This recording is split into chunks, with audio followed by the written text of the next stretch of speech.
Hi there guys. So there is a young man called Hassam Shabbat. He's a 21-year-old person that's picked up his phone and become a journalist, and he is the voice of Northern Gaza for me. There are other journalists there. There are other young men who are going around and women who have got their cameras, picked them up, and are now reporting the news.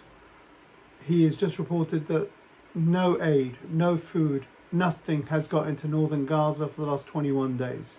I don't know if you've seen it or not, but there are pictures of people that look just like the, Nazi camps, where people are basically forced to stand in lines and are being forcibly displaced.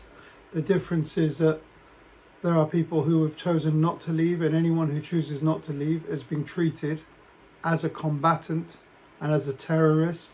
They're getting tied up and they're getting murdered. And now apparently there's a plan that the CIA has decided that it's going to support Israel by coming down there and creating concentration camps for the population of Northern Gaza.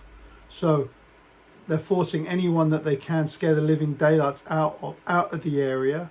That includes mothers and children who are basically too scared to stay there. For the sake of their children, they're moving away.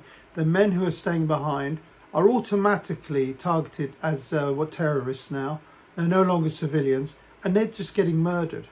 Hundreds of people are getting killed. People's houses are getting destroyed. The whole of Northern Gaza has been turned into a car park. By a car park, I mean literally an open car park with just sand on the ground. It has been demolished by tons and tons of explosives so they can come in and build on there. This is ethnic cleansing. This is mass displacement. This is genocidal behaviour by Israel.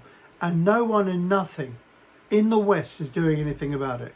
So you have to ask yourself, why is it that the Western people, Western governments are doing nothing? They can see it. There is no way that they can't see it.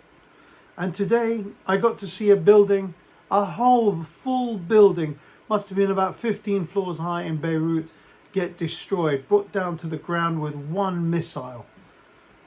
Israel is just like a rabid dog. It's a rabid dog in the area. It can't kill people fast enough, so it's destroying buildings to stop people being able to live in those areas. I really don't know what to tell you. I think something needs to happen, and I hope something does happen real soon across the West, where we have an uprising against our government and against the people that are in charge, and we tell them this isn't good enough, and what you're doing is never ever going to be enough if you think this is it.